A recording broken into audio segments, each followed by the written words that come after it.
लेलीह से ग्रसमानः समन्ताल्लोकान् समग्रान् वदने ज्वलद्भिः तेजोभिरापूर्य जगत् समग्रं भासस्तवोग्रा प्रतपन्ति विश्रो। आप उन संपूर्ण लोकों को प्रज्वलित मुखों द्वारा ग्रास करते हुए सब ओर से बार बार चाट रहे हैं। हे विश्रो, आपका उग्र प्रकाश संपूर्ण जगत तेज के द्वारा परिपूर्ण करके तपा रहा है। आख्याहि मे को भवानुग्र रूपो नमोऽस्तु ते देववर प्रसीद। विज्ञातमिच्छामि भवन्तमाद्यं न हि प्रजानामि तव प्रवृत्तिं। मुझे बतलाइए कि आप उग्र रूप वाले कौन हैं। हे देवों में श्रेष्ठ, आपको नमस्कार हो। आप प्रसन्न होइए। आदि पुरुष, आपको मैं विशेष रूप से जानना चाहता हूँ, क्योंकि मैं आपकी प्रकृति को नहीं जानता। श्री भगवान उवाच कालो अस्मि लोकक्षयकृत् प्रवृद्ध्यो लोकान् समाहर्तुमिह प्रवृत्तः ऋतेऽपि त्वां न भविष्यन्ति सर्वे ये अवस्थिताः प्रत्यनीकेषु योधाः। श्री भगवान बोले, मैं लोक का नाश करने वाला बढ़ा हुआ महाकाल हूँ। इस समय इन लोगों को नष्ट करने के लिए प्रवृत्त हुआ हूँ। इसलिए जो प्रतिपक्षियों की सेना में स्थित योद्धा लोग हैं, वे सब तेरे बिना भी नहीं रहेंगे, अर्थात तेरे युद्ध न करने पर भी इन सब का नाश हो जाएगा। तस्मात् त्वमुत्तिष्ठ यशो लभस्व जित्वा शत्रून् भुङ्क्ष्व राज्यं समृद्धिं। मयैव वैते निहताः पूर्वमेव निमित्तमात्रं भव सव्यसाचिन्। अतएव तू उठ, यश प्राप्त कर और शत्रुओं को जीत कर धन धान्य से संपन्न राज्य को भोग। ये सब शूरवीर पहले से ही मेरे द्वारा मारे हुए हैं। हे सव्यसाचिन, तू तो केवल निमित्त मात्र बन जा। द्रोणं च भीष्मं च जयद्रथं च कर्णं तथान्यानपि योधवीरान् मया हतांस्त्वं जहिमा व्यतिष्ठा युद्धस्व जेतासि रणे संपत्नान्। द्रोणाचार्य और भीष्म पितामह तथा जयद्रथ और कर्ण तथा और भी बहुत से मेरे द्वारा मारे हुए सूरवीर योद्धाओं को तू मार। भय मत कर, निसंदेह तू युद्ध में बैरियों को जीतेगा, इसलिए युद्ध कर। संजय उवाच एत छुत्वा वचनं केशवस्य कृताञ्जलि वेपमानः किरीटी नमस्कृत्वा भूयैवाह कृष्णं सगदं भीतः प्रणम्य। संजय बोले, केशव भगवान ने इस वचन को सुनकर मुकुटधारी अर्जुन हाथ जोड़कर कांपता हुआ नमस्कार करके फिर भी अत्यंत भयभीत होकर प्रणाम करके भगवान श्री कृष्ण के प्रति गदगद वाणी से बोले। अर्जुन उवाच अस्थाने ऋषिकेश तव प्रकृतिर्या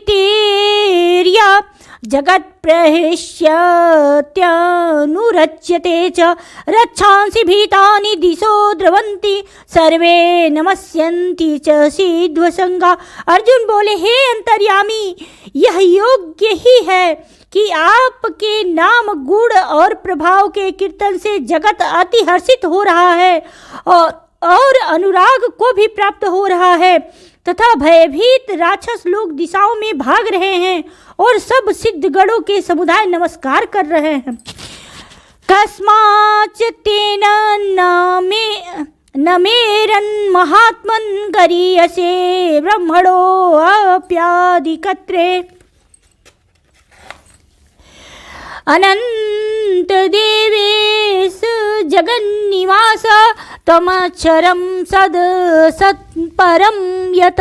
हे महात्मन, ब्रह्मा के भी आदिकर्ता और सबसे बड़े आप के लिए वे कैसे नमस्कार न करें, क्योंकि हे अनंत, हे देवेश, हे जगन्निवास, जो सत असत और उनसे परे अक्षर अर्थात सच्चिदानंद घन ब्रह्मा है, वह आप ही हैं। त्वमादिदेव पुरुषः पुराण त्वमस्य विश्वस्य परं निधानम् वेत्तासि वेत्तं च परं च धाम त्वया ततः विश्वमनन्तरूपम्। आप आदिदेव और सनातन पुरुष हैं। आप इस जगत के परम आश्रय और जानने वाले तथा जानने योग्य और परम धाम हैं। हे अनंत रूप, आपसे यह सब जगत व्याप्त अर्थात परिपूर्ण है। वायुर्यमो अग्नि वरुणः शशांकः प्रजापतिस्त्वं प्रपितामहश्च नमो नमस्ते अस्तु सहस्रकृत्वा पुनश्च भूयो अभि नमो नमस्ते। आप वायु, यमराज, अग्नि, वरुण, चंद्रमा, प्रजा के स्वामी ब्रह्मा और ब्रह्मा के भी पिता हैं। आपके लिए हजारों बार नमस्कार नमस्कार हो। आपके लिए फिर भी बार बार नमस्कार नमस्कार हो। नमः पुरस्तादथ पृष्ठतस्ते नमो अस्तु ते सर्वत्र एव सर्व अनंत वीर्यामित विक्रमस्त्वं सर्वसमाप्नोषि ततोऽसि सर्व। हे अनंत सामर्थ्य वाले, आपके लिए आगे से और पीछे से भी नमस्कार। हे सर्वात्मन, आपके लिए सब ओर से ही नमस्कार हो, क्योंकि अनंत पराक्रमशाली आप समस्त संसार को व्याप्त किए हुए हैं। इससे आप ही सर्वरूप हैं।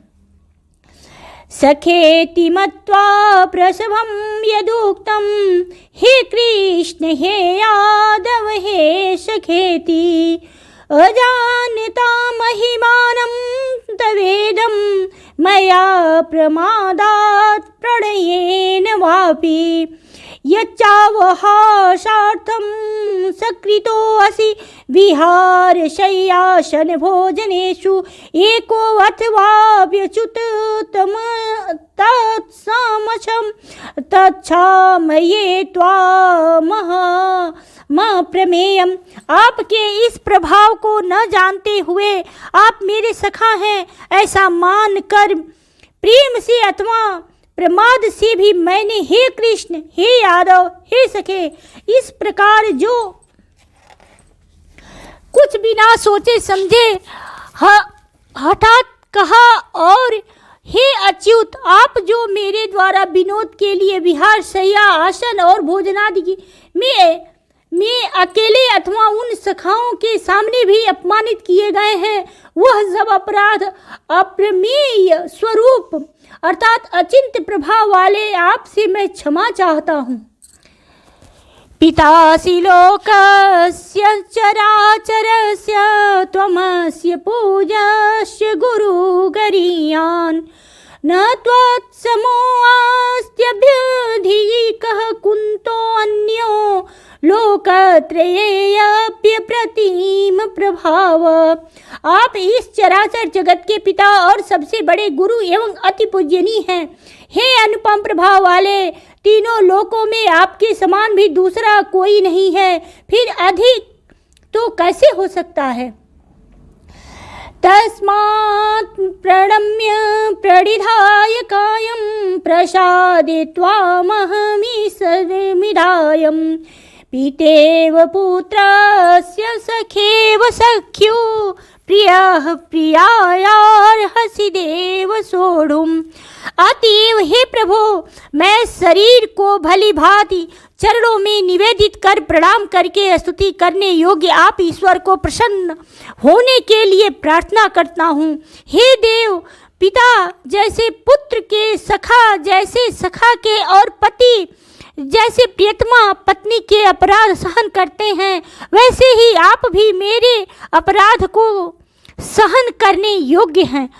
अदृष्ट पूर्व हृषितो अस्मि दृष्ट्वा भयेन च प्रव्यथितं मनो मे तदेव मे दर्शय देवरूपं प्रसीद देवेश जगन्निवास।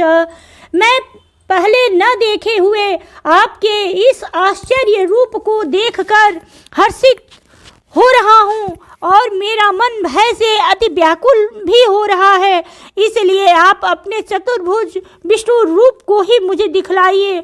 हे देवेश, हे जगन्निवास, प्रसन्न होइए।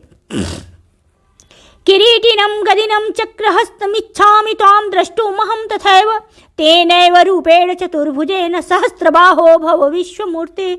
मैं वैसे भी आपको मुकुट धारण किए हुए तथा गदा और चक्र हाथ में लिए हुए देखना चाहता हूँ, इसलिए हे विश्वरूप, हे सहस्रबाहो, आप उसी चतुर्भुज रूप में प्रकट होइए। श्री भगवान उवाच मया प्रसन्नेन तवार्जुनेदं रूपं परं दर्शितमात्मयोगात् तेजोमयं विश्वमनन्तमाद्यं यन्मे त्वदन्येन न दृष्टपूर्वम्। श्री भगवान बोले, हे अर्जुन, अनुग्रह पूर्वक मैंने अपनी योग शक्ति के प्रभाव से यह मेरा परम तेजोमय सबका आदि और सीमा रहित विराट रूप तुझको दिखलाया है, जिसे तेरे अतिरिक्त दूसरे किसी ने पहले नहीं देखा था। न वेद यज्ञाध्ययनैनं दाने न च क्रियाभिर्न तपोभिरुग्रे एवं रूपः शक्य अहं नृलोके द्रष्टुं त्वदन्येन कुरु प्रवीर। हे अर्जुन, मनुष्य लोक में इस प्रकार विश्व रूप वाला मैं न वेद और यज्ञों के अध्ययन से, न दान से, न क्रियाओं से और न उग्र तपों से ही तेरे अतिरिक्त दूसरे के द्वारा देखा जा सकता हूँ। माते व्यथा मा च विमूढ़ भावो दृष्ट्वा रूपं घोरमदृढममेदं व्यपेत भीपि प्रीतमना पुनस्त्वं तदेव मे रूपमिदं प्रपश्य। मेरे इस प्रकार के इस विकराल रूप को देखकर तुझको व्याकुलता नहीं होनी चाहिए और मूढ़ भाव भी नहीं होना चाहिए। तू भय रहित और प्रीति युक्त मन वाला होकर उसी मेरे इस शंख चक्र गदा पद्मयुक्त चतुर्भुज रूप को फिर देख। संजय उवाच इत्यर्जुन वासुदेवस्तथोक्त्वा स्वयं रूपं दर्शयामास भूयः आश्वासयामास च भीतमेनं भूत्वा पुनः सौम्य वपुर्महात्मा। संजय बोले, वासुदेव भगवान ने अर्जुन के प्रति इस प्रकार कहकर फिर वैसे ही अपने चतुर्भुज रूप को दिखलाया और फिर महात्मा श्री कृष्ण सौम्य मूर्ति होकर इस भयभीत अर्जुन को धीरज दिया। अर्जुन उवाच दृष्टेदं मानुषं रूपं तव सौम्यं जनार्दन इदानीमस्मि संवृत्तः सचेता प्रकृतिं गतः। अर्जुन बोले, हे जनार्दन, आपके इस अति शांत मनुष्य रूप को देखकर अब मैं स्थिर चित्त हो गया हूँ और अपनी स्वाभाविक स्थिति को प्राप्त हो गया हूँ। श्री भगवान उवाच सुदुर्दर्शमिदं रूपं दृष्टवानसि यन्मम देवाप्यस्य रूपस्य नित्यं दर्शनकांक्षीणा। श्री भगवान बोले, मेरा जो चतुर्भुज रूप तुमने देखा है यह सुदर्श है, अर्थात इसके दर्शन बड़े ही दुर्लभ हैं। देवता भी सदा इस रूप के दर्शन की आकांक्षा करते रहते हैं। नाहं वेदैर्न तपसा न दानेन चेयया शक्य एवं विधो द्रष्टुम दृष्टवानसि मां यथा। जिस प्रकार तुमने मुझको देखा है इस प्रकार चतुर्भुज रूप वाला मैं न वेदों से, न तप से, न दान से और न यज्ञ से ही देखा जा सकता हूँ। भक्त्या त्वनन्यया शक्य अहमेवा मेव विधो अर्जुन ज्ञातुं द्रष्टुं च तत्त्वेन प्रवेष्टुं च परन्तप। परंतु हे परंतप अर्जुन, अनन्य भक्ति के द्वारा इस प्रकार चतुर्भुज रूप वाला मैं प्रत्यक्ष देखने के लिए, तत्व से जानने के लिए तथा प्रवेश करने के लिए अर्थात एक ही भाव से प्राप्त होने के लिए भी शक्य हूँ। मत कर्म कृन्मत् परमो मद्भक्तः संगवर्जितः निर्वैरः सर्वभूतेषु यः स मामेति पांडव। हे अर्जुन, जो पुरुष केवल मेरे ही लिए संपूर्ण कर्तव्य कर्मों को करने वाला है, मेरे परायण है, मेरा भक्त है, आसक्ति रहित है और संपूर्ण भूत प्राणियों में वैर भाव से रहित है, वह अनन्य भक्ति युक्त पुरुष मुझको ही प्राप्त होता है। ओम तत्सदिति श्रीमद्भगवद्गीता सुपनिषत्सु ब्रह्मा विद्यायाम योग शास्त्रे श्री कृष्ण अर्जुन संवादे विश्वरूप दर्शन योगो नाम एकादशो अध्यायः। श्री राधा कृष्णाभ्याम नमः। श्री राधा, हे श्री राधा रानी, मन क्रम वचन से पढ़ने में कोई गलती हुई हो तो आप मुझे क्षमा कीजिएगा। आज 11वां अध्याय पूरा हुआ। जय श्री राधा रानी।